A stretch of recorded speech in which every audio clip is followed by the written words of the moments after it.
Hello students तो हम लोग सॉल्व कर रहे हैं एम करीम इलेक्ट्रोस्टैटिक्स के चैप्टर 3 को और अभी हम लोग सॉल्व करने वाले हैं क्वेश्चन नंबर 24 से। स्टूडेंट यहाँ पर दो बेसिक फॉर्मूले जो यूज होंगे, पहला है U equal to Q into delta V, मतलब अगर कोई charge particle Q potential difference delta V से मूव करता है। क्लियर है? मान लेते हैं कि यहाँ पे ये इलेक्ट्रिक पोटेंशियल V1 है, यहाँ पर इलेक्ट्रिक पोटेंशियल V2 है, तो पोटेंशियल डिफरेंस कितना हो गया V1 माइनस V2। तो क्यू चार्ज अगर डेल्टा V पोटेंशियल डिफरेंस से मूव करता है तो एनर्जी का जो ट्रांसफर होगा उसका वैल्यू होता है कितना, Q इंटू डेल्टा V, जहाँ पर U जो है एनर्जी को रिप्रेजेंट कर रहा है। दूसरा जो फॉर्मूला स्टूडेंट यहाँ पर यूज होने वाला है, किसी चार्ज Q को, मान लिया Q चार्ज को आप A से B तक मान लिया मूव करा रहे हैं, A से B तक अगर आपको इसको ले जाना है तो कितना वर्क करना पड़ेगा, तो Q जो चार्ज है Q इंटू VB क्या हो गया, potential at B minus VA potential at A। Clear? तो ये दो बेसिक फॉर्मूला यहाँ पर यूज होगा। तो चलिए शुरू करते हैं आज के क्लास को, और उसके पहले अगर आप चैनल पर नए हैं तो प्लीज चैनल को सब्सक्राइब कर ले, बेल आइकन को प्रेस कर ले।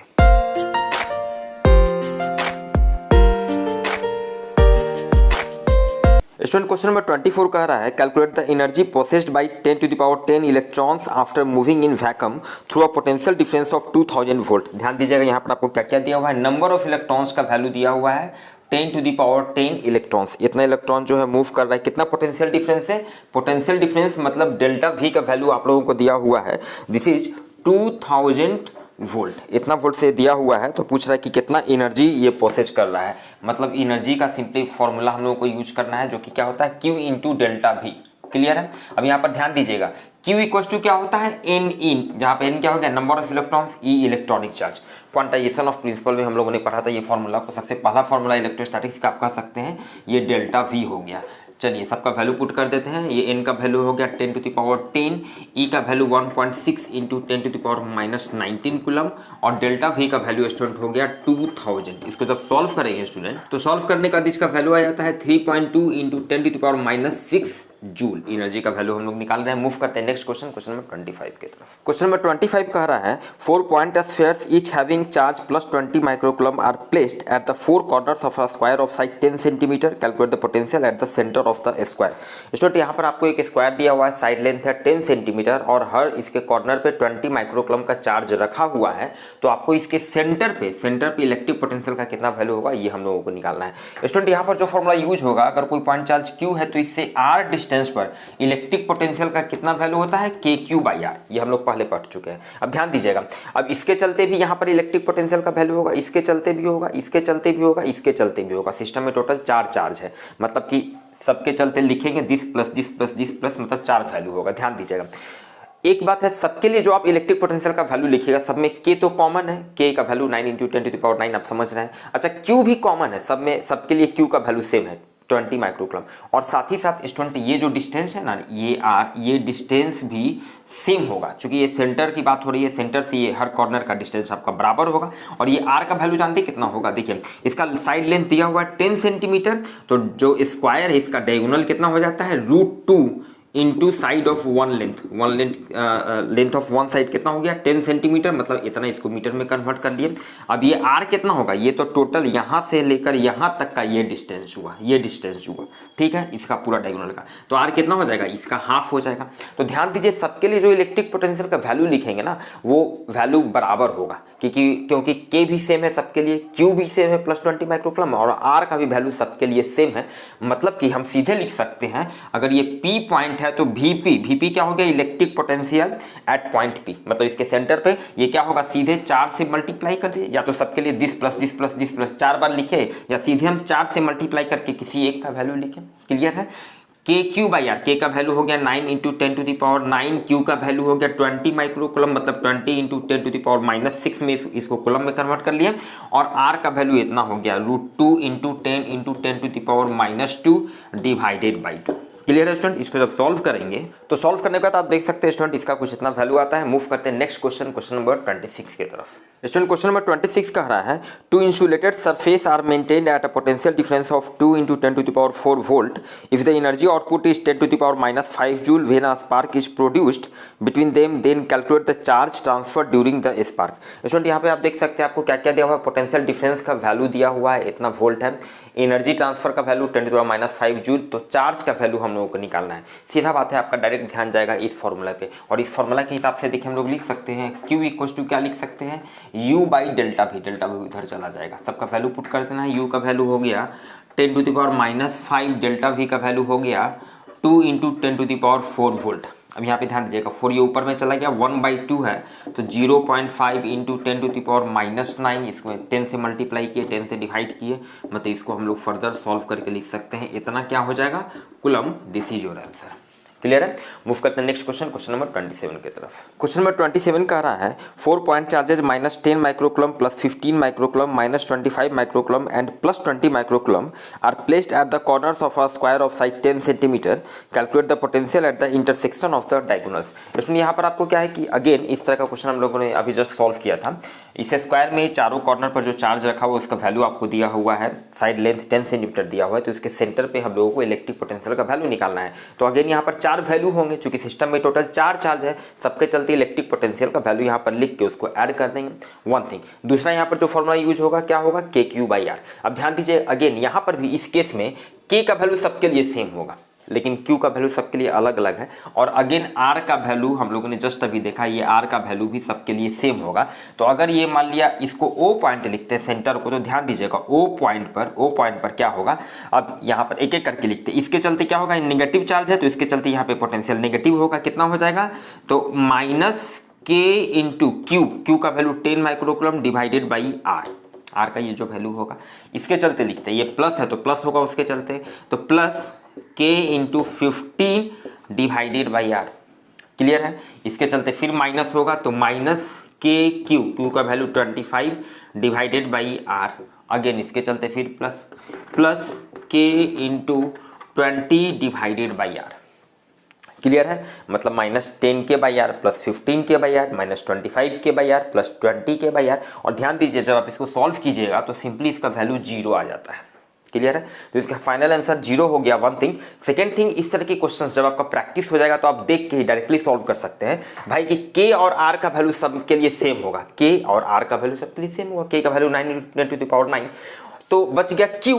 तो आप देखिएगा भाई अरे ये -10 प्लस 15 -25 प्लस 20, इसको जब ये ऐड कर रहा है तो इसका वैल्यू 0 आ जा रहा है। तो आपको पेन का जरूरत नहीं पड़ेगा, डायरेक्टली आप देख के इसको सॉल्व कर सकते हैं। मूव करते हैं नेक्स्ट क्वेश्चन, क्वेश्चन नंबर 28 की तरफ। क्वेश्चन नंबर 28 का रहा है 3 charges -25 microcoulomb plus 50 microcoulomb and -40 microcoulomb are placed at the 3 corners A, B and C of a square of side 10 centimetre. Calculate the potential at the corner T। में आपको एक square दिया हुआ है ABCD, A, B और C पर 3 charge रखा हुआ है, तो D पर हम लोगों को इलेक्ट्रिक पोटेंशियल का वैल्यू निकालना है। अब अगेन चूंकि सिस्टम में 3 चार्ज है तो ये तीनों के चलते अलग अलग यहाँ पर इलेक्ट्रिक पोटेंशियल का वैल्यू लिखेंगे और उसको ऐड कर देंगे। मतलब डी पॉइंट पर अगर हमको पोटेंशियल लिखना है तो हम लोगों को लिखना होगा VA हम क्या लिख रहे हैं, VA is the electric potential, value of electric potential at D due to charge at A। Clear है। आई अगेन रिपीट, अगर आप नए हैं तो इसको आपको लैंग्वेज में लिख लेना चाहिए। VA हम क्या लिख रहे हैं, VA is the value of electric potential at point D due to charge at A। उसी तरह VB हो गया electric potential at point D due to charge at B and उसी तरह VC। अब तीनों का वैल्यू लिखेंगे, ऐड करेंगे। One thing. Second thing, again सबके लिए यहाँ पर जो इलेक्ट्रिक पोटेंशियल का वैल्यू लिखेंगे वहाँ पे हम ये फॉर्मूला KQ/R यूज करेंगे। मतलब K जिसका वैल्यू 9 × 10⁹ आ गया, ये सब में कॉमन होगा। तो ऐसा करते हैं हम लोग डायरेक्ट वैल्यू लिख रहे हैं। देखिए K तो सब में कॉमन, तो 9 × 10⁹ हम लोग कॉमन ले लिया। Q/R सबके चलते Q/R, इसके चलते लिख रहे हैं तो माइनस है, नेगेटिव है तो नेगेटिव रहेगा, तो माइनस 25 माइक्रोकुलम है तो 25 × 10⁻⁶ K तो लिख दिए। Q/R, R मतलब ये वैल्यू हो गया, ये कितना है 10 सेंटीमीटर, तो 10 सेंटीमीटर मतलब 10 × 10⁻² मीटर हो गया। क्लियर है। अब VB के चलते पॉजिटिव चार्ज है तो इसके चलते यहाँ पर पोटेंशियल का वैल्यू पॉजिटिव, प्लस Q कितना Q/R तो 50 माइक्रोकुलम, तो 50 × 10⁻⁶ इतना कुलम हो गया, डिवाइडेड बाई R। तो B पॉइंट पर जो चार्ज है उसके चलते यहाँ पर जो इलेक्ट्रिक पोटेंशियल का वैल्यू लिखेंगे उसमें ये R का वैल्यू यूज होगा और इसका वैल्यू कितना हो जाएगा, √2 × 10 × 10⁻² मीटर। ठीक है। चूंकि लेंथ कितना है 10 सेंटीमीटर तो √2 इतना लेंथ हो गया, मतलब ये हो गया √2 × 10 × 10⁻² मीटर। क्लियर है। और इसके चलते यहाँ पर इलेक्ट्रिक पोटेंशियल का वैल्यू कितना हो जाएगा, अगेन चूंकि नेगेटिव चार्ज है तो नेगेटिव होगा, माइनस Q/R तो Q कितना है 40 × 10⁻⁶ डिवाइडेड बाई ये डिस्टेंस भी कितना है 10 सेंटीमीटर है, मतलब 10 × 10⁻² मीटर। क्लियर है। और इसको जब सॉल्व करेंगे स्टूडेंट तो सॉल्व करने के बाद स्टूडेंट इसका कुछ वैल्यू इतना आ जाता है और मूव करते हैं हम लोग नेक्स्ट क्वेश्चन, क्वेश्चन नंबर 29 की तरफ। स्टूडेंट क्वेश्चन नंबर 29 कह रहा है equal charges each of value plus 10 coulomb are placed at the 8 corners of a cube of side 10 centimetre, calculate the potential at the centre of the cube. Student इस question में कहा जा रहा है कि आपको एक क्यूब दिया हुआ है, क्यूब का नाम हम दे दिए हैं ABCDEFGH, आप देख सकते हैं।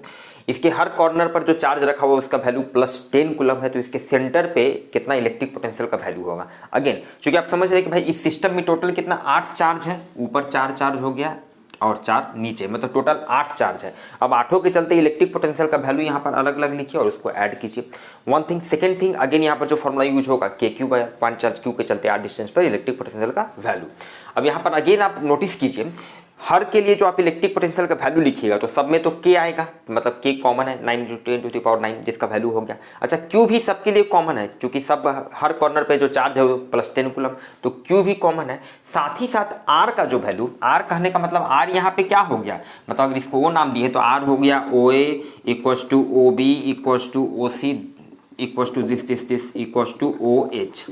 मतलब हर कॉर्नर से जो इस सेंटर का जो डिस्टेंस हुआ वही R हुआ और ये डिस्टेंस भी बराबर होगा, ये डिस्टेंस भी बराबर होगा क्योंकि इसके सेंटर है, सेंटर से हर कॉर्नर का दूरी बराबर होगा और इसका वैल्यू जो होगा स्टूडेंट कितना होगा, तो ध्यान दीजिएगा इसका जो क्यूब का जो डायगोनल होता है, डायगोनल का लेंथ, मतलब यहाँ पर डायगोनल अब कौन सा होगा आप समझ सकते हैं, या तो डायगोनल आप इसको AG कहिए, AG आपको थोड़ा सा इमेजिन करना होगा, 3D फिगर है तो AG कहिए या BH कहिए या DF कहिए, जो भी कहिए, ठीक है। तो डायगोनल का जो लेंथ होता है वो कितना होता है, √3 into length of one side, length of one side कितना 10 सेंटीमीटर, इसको मीटर में कन्वर्ट कर देते हैं तो 10⁻⁻² से मल्टीप्लाई किए, ये इसके डायगोनल का लेंथ हुआ। तो R का वैल्यू कितना हो जाएगा, तो सेंटर से हाफ है, डायगोनल का हाफ हो जाएगा, मतलब इतना बाई 2।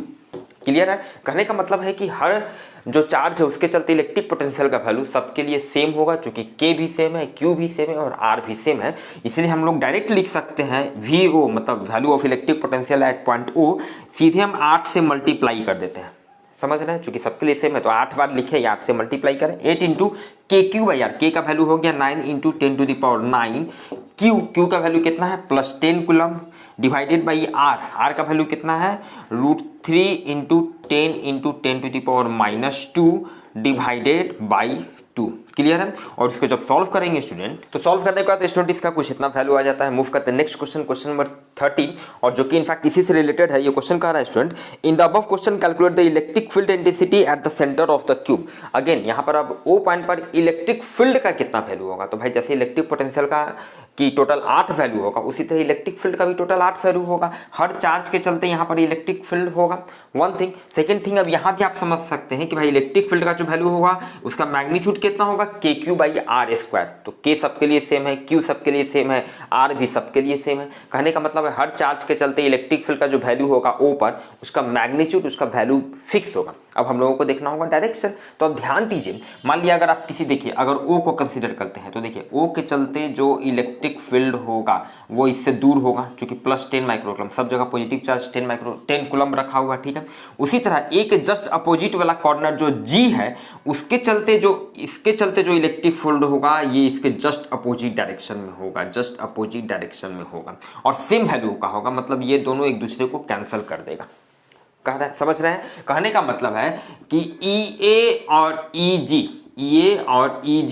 ये एक दूसरे को कैंसिल कर देंगे, ठीक है। उसी तरह H पॉइंट पर ये जो चार्ज है और B पर जो है, H और B ये भी एक दूसरे को कैंसिल कर देंगे। कहने का मतलब H पर जो चार्ज है उसके चलते जो इलेक्ट्रिक फील्ड का वैल्यू होगा, अब B पर जो चार्ज है उसके चलते जो O पर इलेक्ट्रिक फील्ड का वैल्यू होगा, सेम वैल्यू का और जस्ट अपोजिट डायरेक्शन में। तो H और B वाला जो चार्ज है उसके चलते इलेक्ट्रिक फील्ड एक दूसरे को फिर कैंसिल कर देंगे। उसी तरह D और F वाला भी कैंसिल कर देंगे। क्लियर है। उसी तरह E और C वाला भी, थोड़ा सा आपको इमेजिन करना होगा, E और C वाला भी एक दूसरे को कैंसिल कर देंगे। कहने का मतलब है कि नेट इलेक्ट्रिक फील्ड 0 हो जाएगा। टोटल 8 इलेक्ट्रिक फील्ड है वहां पर, लेकिन इस तरह से अरेंज रेंज है, सबका वैल्यू एक तो सेम है और एक दूसरे को सब कैंसिल करते चले जा रहे हैं। क्लियर है? तो कहने का मतलब 30 का कितना आंसर हो जाएगा 0।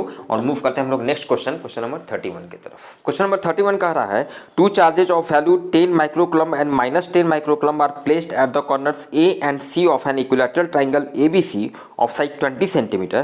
Calculate the work done if a charge of 5 microcoulomb is moved from B to D where D is the middle point of AC.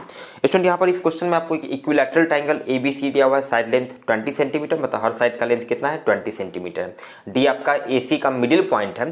तो अब हम लोगों को A और C पर कितना चार्ज रखा हुआ है, यहाँ पे +10 माइक्रोकूलम, यहाँ पे -10 माइक्रोकूलम। एक 5 माइक्रोकूलम के चार्ज को अब हम लोगों से कहा जा रहा है कि भाई अगर B से D तक ले जाना है तो कितना वर्क करना पड़ेगा। तो आगे जैसा कि यहाँ पे हम लोग देखें कि भाई जैसे ही वर्क डन का वैल्यू निकालना है तो ये फॉर्मूला पे आपका ध्यान जाएगा और इस फॉर्मूला के हिसाब से हमको इस 5 माइक्रोकूलम के चार्ज को कहाँ से कहाँ B से D तक ले जाना है। 5 माइक्रोकूलम, तो पहले जो चार्ज है उस चार्ज का वैल्यू लिखते हैं 5 माइक्रोकूलम, मतलब इसको कन्वर्ट कर ले 10⁻⁶ इतना कूलम हो गया। B से D ले जाना है तो आप लिखिए D पॉइंट पर का पोटेंशियल माइनस B पॉइंट पर का पोटेंशियल।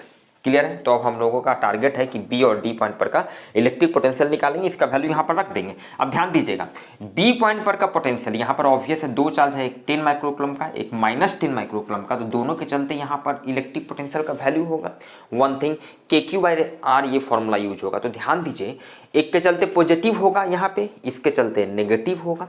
ठीक है? K का वैल्यू दोनों ही केस में सेम होगा, Q का वैल्यू भी सेम है 10 माइक्रोकूलम। ठीक है? मतलब एक के चलते पॉजिटिव एक के चलते नेगेटिव हो ही गया। ठीक है? और R का भी वैल्यू सेम है 20 सेंटीमीटर। कहने का मतलब है कि B पॉइंट पर जो पोटेंशियल होगा ना वो 0 होगा। आप इसको ऐसे भी लिख सकते हैं KQ/R, तो इसके चलते कितना होगा K × 10/R, R मतलब हो गया 20 सेंटीमीटर, और इसके चलते माइनस इतना है तो -K × 10/20 मतलब ये 0 हो गया। B पॉइंट पर का पोटेंशियल 0 होगा। उसी तरह एग्जैक्टली आप ध्यान दीजिए D पॉइंट पर का भी पोटेंशियल 0 होगा ना भाई। इसके चलते यहाँ पर लिखिए इसके चलते पॉजिटिव, इसके चलते नेगेटिव। KQ/R, K सेम है, Q सेम है, R सेम है, मिडिल पॉइंट है, मतलब D पॉइंट पर का भी पोटेंशियल सेम, मतलब ये हो गया 5 × 10⁻⁶। D पॉइंट पर का पोटेंशियल 0, B पॉइंट पर का भी पोटेंशियल 0 और इसका वैल्यू हो गया 0 इज योर आंसर। मूव करते हैं नेक्स्ट क्वेश्चन नंबर 32 की तरफ। स्टूडेंट क्वेश्चन नंबर 32 कह रहा है if a charge particle of mass 9 × 10⁻⁻28 gram and charge 4.8 × 10⁻⁻10 ESU starts from rest from one conductor and reaches the other conductor with a velocity of 10⁹ centimeter per second, then calculate the potential difference between the two conductors। यहाँ पे कह रहा है कि कोई charge particle जिसका मास m मान लेते हैं और चार्ज q, m और q का वैल्यू आपको दिया हुआ है, एक कंडक्टर से दूसरे कंडक्टर की ओर मूव करता है। स्टार्टिंग में इसका वेलोसिटी कितना है 0 है और बाद में इसका वेलोसिटी यहाँ पर पहुँचने के बाद कितना हो जाता है 10⁹ सेंटीमीटर पर सेकेंड। तो हम लोगों से पूछा जा रहा है कि दोनों जो कंडक्टर है उसके बीच का पोटेंशियल डिफरेंस कितना है। तो how to think this is important, कैसे सोचेंगे। अब देखिए यहाँ पर क्या है कि पोटेंशियल डिफरेंस का पहले तो हम लोगों को वैल्यू निकालना है। पोटेंशियल डिफरेंस का वैल्यू निकालना है तो पहला तो आपका ध्यान जाएगा कि भाई पोटेंशियल डिफरेंस किस फॉर्मूला में यूज होता है। तो भाई ये फॉर्मूला में पोटेंशियल डिफरेंस यूज होता है। क्लियर है? अब यहाँ पर इस फॉर्मूला में ध्यान जाने का एक तो ये रीजन है कि यहाँ पे डेल्टा भी आ रहा है, दूसरा ध्यान दीजिए इस फॉर्मूला में Q भी है, कौन सा जो चार्ज मूव कर रहा है उस चार्ज का वैल्यू, तो चार्ज का वैल्यू हम लोगों को दिया हुआ है। तीसरा रीजन इस फॉर्मूला पे आपका ध्यान क्यों जाएगा एनर्जी वाले फॉर्मूला पे, क्योंकि यहाँ पर देखिए क्या हो रहा है कि शुरू में इसका स्पीड 0 है, बाद में यहाँ पर पहुँचने के बाद इसका स्पीड कितना इतना सेंटीमीटर पर सेकेंड हो जाता है। कहने का मतलब है कि इसका स्पीड बढ़ा है, स्पीड बढ़ा है कहने का मतलब इसका काइनेटिक एनर्जी बढ़ा है। यहाँ पे काइनेटिक एनर्जी इसका 0 और यहाँ पर आने के बाद काइनेटिक एनर्जी आप समझ सकते हैं 12 mv² से v का वैल्यू रख के हम निकाल सकते हैं, मतलब इसका काइनेटिक एनर्जी बढ़ा है। अब इसका काइनेटिक एनर्जी अपने आप तो बढ़ा नहीं होगा, निश्चित रूप से कोई ना कोई दूसरा एनर्जी घटा होगा, कोई दूसरे फॉर्म वाला एनर्जी, और उतना ही वैल्यू जो है काइनेटिक एनर्जी में बढ़ गया होगा। तो एक्चुअल में क्या स्टूडेंट हुआ कि इसका इलेक्ट्रिक पोटेंशियल एनर्जी जो है, जो कि जिसका वैल्यू होता है Q × ΔV, ये इलेक्ट्रिक पोटेंशियल एनर्जी इसका घटा, और जितना इलेक्ट्रिक पोटेंशियल एनर्जी घटा उतना काइनेटिक एनर्जी बढ़ गया। मतलब एनर्जी कंजर्वेशन से हम लिख सकते हैं कि यहाँ पर क्या होगा increase in kinetic energy, short में K, increase in kinetic energy बराबर decrease in electric potential energy, जितना घटा। अब देखिए काइनेटिक एनर्जी कितना बढ़ा तो बाद में हो गया है 12 mv², शुरू में 0 है, मतलब कि कितना हो गया 12 mv² - 0 आप लिख सकते हैं, कोई फर्क नहीं पड़ता है। ठीक है? और इलेक्ट्रिक पोटेंशियल एनर्जी कितना घटा तो Q × ΔV, Q का वैल्यू हम लोग को दिया हुआ है, अच्छा बाद में रख लेंगे, Q इंटू डेल्टा V। अब यहाँ से देखिए, यहाँ पे हम लोग लिख सकते हैं, हम लोगों को डेल्टा V का वैल्यू निकालना है, तो यहाँ से हम लोग डेल्टा V को एक तरफ कर लेते हैं, तो ये हो गया mv² / 2q। अब सबका वैल्यू रख लेते हैं। m का वैल्यू हम लोगों को दिया हुआ है 9 × 10⁻⁻28। v का वैल्यू दिया हुआ है 10⁻9, इसका स्क्वायर हो जाएगा, डिवाइडेड बाई ये आपका हो जाएगा 2q। तो 2 और q का वैल्यू हम लोग को दिया हुआ है 4.8 × 10⁻10। क्लियर है। और इसको जब सॉल्व करेंगे स्टूडेंट, तो सॉल्व करने के बाद स्टूडेंट इसका वैल्यू आ जाता है 0.94 स्टैट वोल्ट। और मूव करते हैं हम लोग नेक्स्ट क्वेश्चन नंबर 33 की तरफ। स्टूडेंट क्वेश्चन नंबर 33 कह रहा है अ potential difference 10⁵ volts is applied across the 2 electrodes in a glass tube which contains air at a very low pressure. Calculate the maximum velocity of an electron in the tube. E/m of an electron, आपका E/m का value दिया हुआ है। Student यहाँ पर ध्यान दीजिएगा, again almost similar question है। आपको पोटेंशियल डिफरेंस का वैल्यू दिया हुआ है, मैक्सिमम कितना वेलोसिटी होगा वो निकालना है, E/m का वैल्यू दिया हुआ है। मतलब इलेक्ट्रॉन का शुरू में क्या है, वेलोसिटी 0 है, बाद में मैक्सिमम उसका वेलोसिटी कितना होगा ये निकालना है। तो जस्ट एकदम सिमिलर कंसेप्ट जैसा कि हम लोगों ने पहले वाले क्वेश्चन में देखा था। क्या होगा यहाँ पर, इलेक्ट्रॉन का जो है इलेक्ट्रिक पोटेंशियल एनर्जी, चूंकि उसका मैक्सिमम स्पीड वहां पर जाके बढ़ा है, मतलब काइनेटिक एनर्जी उसका बढ़ा है। काइनेटिक एनर्जी बढ़ा कैसे, तो जितना काइनेटिक एनर्जी बढ़ा, इंक्रीजिंग काइनेटिक एनर्जी बराबर decrease in electric potential energy. मतलब यहाँ से अगेन आप लैंग्वेज लिख लीजिएगा, decrease in electric potential energy equals to increase in kinetic energy. तो इलेक्ट्रिक पोटेंशियल एनर्जी कितना घटा, इलेक्ट्रॉन मूव कर रहा है, तो E इंटू डेल्टा V, इतना इलेक्ट्रिक पोटेंशियल एनर्जी इसका घटा होगा डेल्टा V पोटेंशियल डिफरेंस से मूव करने के बाद। और जिसके एवज में उसका काइनेटिक एनर्जी कितना बढ़ गया, 12 mv²। शुरू में काइनेटिक एनर्जी 0, तो -0 लिख भी सकते हैं, नहीं भी। क्लियर है। और यहाँ से देखिए हम लोगों को निकालना है V max का वैल्यू, यही इसका V जो है यही V max है यहाँ पर, क्योंकि वहाँ पर जाके इसका मैक्सिमम स्पीड हो जाना है। यहाँ से हम लोग लिख सकते हैं V इक्वल टू, देखिए 2 into E into delta V divided by M हो गया, ठीक है, और इतना का स्क्वायर रूट हो जाएगा ये वेलोसिटी। क्लियर है। यहाँ से देखिए हम लोग लिख सकते हैं, सबका वैल्यू पुट कर देते हैं, 2 इंटू E/m, ये E/m का वैल्यू आपको दिया हुआ है 0.17 इंटू 10⁻12। और डेल्टा V पोटेंशियल डिफरेंस का वैल्यू दिया हुआ 10⁵ वोल्ट। और इसको जब सॉल्व करेंगे स्टूडेंट, तो इसको सॉल्व करने का स्टूडेंट इसका कुछ वैल्यू इतना आता है 1.84 इंटू 10⁻10 सेंटीमीटर पर सेकेंड। मूव करते हैं नेक्स्ट क्वेश्चन नंबर 34 की तरफ। स्टूडेंट क्वेश्चन नंबर 34 और 35 आप देख सकते हैं लिंक्ड क्वेश्चन है, और साथ ही साथ 34 का डिटेल सॉल्यूशन आपको दिया हुआ है, तो हम लोग डायरेक्टली 35 को सॉल्व करते हैं। 35 में आपको क्या है कि in the above question calculate the work done in moving a charge of 2 microcoulomb from D to C। अब 2 माइक्रोकूलम के चार्ज को हम लोगों को D से C तक ले जाने में कितना वर्क करना है, तो ऑब्वियस है ये फॉर्मूला के हिसाब से Q into this minus this, मतलब 2 माइक्रोकूलम के चार्ज को ले जाना है तो 2 इंटू 10⁻⁻6। अब D से C ले जाना है, मतलब कि आप C पॉइंट पर का पोटेंशियल लिखिए माइनस D पॉइंट पर का पोटेंशियल लिखिए। क्लियर है। अब यहाँ से देखिए पहले ही वाले क्वेश्चन में 34 में ही डिटेल सॉल्यूशन वहाँ पे हम लोगों ने सॉल्व कर लिया कि भाई C पॉइंट पर का पोटेंशियल का वैल्यू इतना आया, D पॉइंट पर के पोटेंशियल का वैल्यू इतना आया, सबका वैल्यू रख देना है। C पॉइंट पर का पोटेंशियल कितना हो गया 67.5 इंटू 10⁻³ माइनस D पॉइंट पर का पोटेंशियल कितना हो गया 8.97 इंटू 10⁻6 इतना वोल्ट। और इसको जब सॉल्व करेंगे स्टूडेंट, तो सॉल्व करने का स्टूडेंट इसका वैल्यू कुछ इतना आ जाता है। मूव करते हैं हम लोग नेक्स्ट क्वेश्चन नंबर 36 की तरफ। स्टूडेंट क्वेश्चन नंबर 36 कह रहा है in the given figure calculate the work done in taking a charge 2 microcoulomb from M to N। Student यहाँ पे आप देख सकते हैं 2 पॉइंट A और B पर 2 चार्जेज, यहाँ पे -20 माइक्रोकूलम, यहाँ पे +20 माइक्रोकूलम रखा हुआ है, ठीक है। और साथ ही साथ स्टूडेंट इनफैक्ट इस क्वेश्चन में आपको ये डिस्टेंस भी दिया हुआ है, ये जो डिस्टेंस है दिस इज योर 5 सेंटीमीटर, और ये भी डिस्टेंस आपको 5 सेंटीमीटर दिया हुआ है। क्लियर है। तो ये इनफैक्ट इसका परपेंडिकुलर बाइसेक्टर हो गया। देखिए ये इस पर परपेंडिकुलर है, ठीक है, फिगर के हिसाब से आप समझ सकते हैं, लैंग्वेज में नहीं दिया है तो कोई कंफ्यूजन नहीं होना चाहिए। ये इसका परपेंडिकुलर 90 डिग्री एंगल बनाया है, और ये परपेंडिकुलर बाइसेक्टर हो गया। कहने का मतलब ये हो गया कि अब इस परपेंडिकुलर बाइसेक्टर पर क्या है, मैथ्स के कंसेप्ट के हिसाब से किसी भी पॉइंट का जो डिस्टेंस होगा ना वो इससे और इससे बराबर होगा। जितना ये डिस्टेंस होगा उतना ही ये डिस्टेंस होगा, जितना ये डिस्टेंस होगा उतना ही ये डिस्टेंस होगा। आप समझ सकते हैं मैथ्स के प्रॉपर्टी के हिसाब से। अब अगेन हम लोगों को इस क्वेश्चन में क्या निकालना है कि भाई 2 माइक्रोकूलम के चार्ज को 2 माइक्रोकूलम के चार्ज को M से N तक ले जाने में कितना वर्क करना पड़ा, ये हम लोगों को निकालना है। तो अगेन भाई ये फॉर्मूला डायरेक्टली हम लोग यूज करेंगे।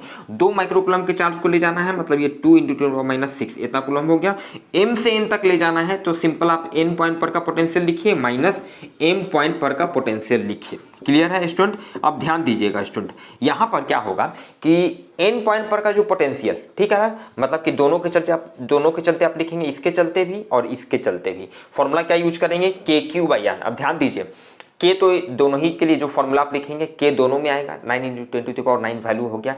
Q, इसमें भी Q का वैल्यू 20 माइक्रोकूलम है, इसमें भी 20 माइक्रोकूलम। एक के चलते नेगेटिव हो जाएगा, एक के चलते पॉजिटिव हो जाएगा। अच्छा, डिस्टेंस भी आपको हम बताएं कि ये जो डिस्टेंस होगा वही ये डिस्टेंस, दोनों बराबर होगा। आप समझ सकते हैं मैथ्स की प्रॉपर्टी के हिसाब से, चूंकि ये बराबर, चूंकि ये दोनों में 5 है, ये दोनों में कॉमन है, तो हाइपोटेनियस ये लेंथ और ये लेंथ दोनों बराबर हो जाएगा। कहने का मतलब है कि n पॉइंट पर जो पोटेंशियल होगा, नेट जो पोटेंशियल का वैल्यू होगा इसके चलते और इसके चलते, दोनों के चलते जब दोनों को ऐड करेंगे तो क्या हो जाएगा, Vn कितना हो जाएगा, 0 हो जाएगा। इस तरह का पहले हम लोग बहुत बार अभी जस्ट हम लोगों ने किया है। उसी तरह m पॉइंट पर जब आप पोटेंशियल लिखेंगे, इसके चलते भी और इसके चलते भी, दोनों ही फॉर्मूला में क्या होगा, K सेम है, Q सेम है 20 माइक्रोकूलम, R भी सेम है, ये डिस्टेंस और ये डिस्टेंस R भी सेम है, और एक के चलते जितना नेगेटिव दूसरे के चलते उतना ही पॉजिटिव, तो दोनों को जब ऐड करेंगे तो m पॉइंट पर भी जो नेट पोटेंशियल का वैल्यू होगा वो 0 हो जाएगा, मतलब Vn का भी वैल्यू 0, m का भी वैल्यू 0, मतलब इसका आंसर हो जाएगा 0। मूव करते हैं नेक्स्ट क्वेश्चन, क्वेश्चन नंबर 37 की तरफ। स्टूडेंट, क्वेश्चन नंबर 37 और 38 को हम लोगों ने बहुत डिटेल में थ्योरी में देखा है, तो डिटेल सॉल्यूशन आपको थ्योरी में जाके मिल जाएगा, जहाँ का और इसका लिंक आपको इनफैक्ट मैं नीचे डिस्क्रिप्शन बॉक्स में दे दूंगा, या फिर आप प्लेलिस्ट में भी जाकर देख सकते हैं।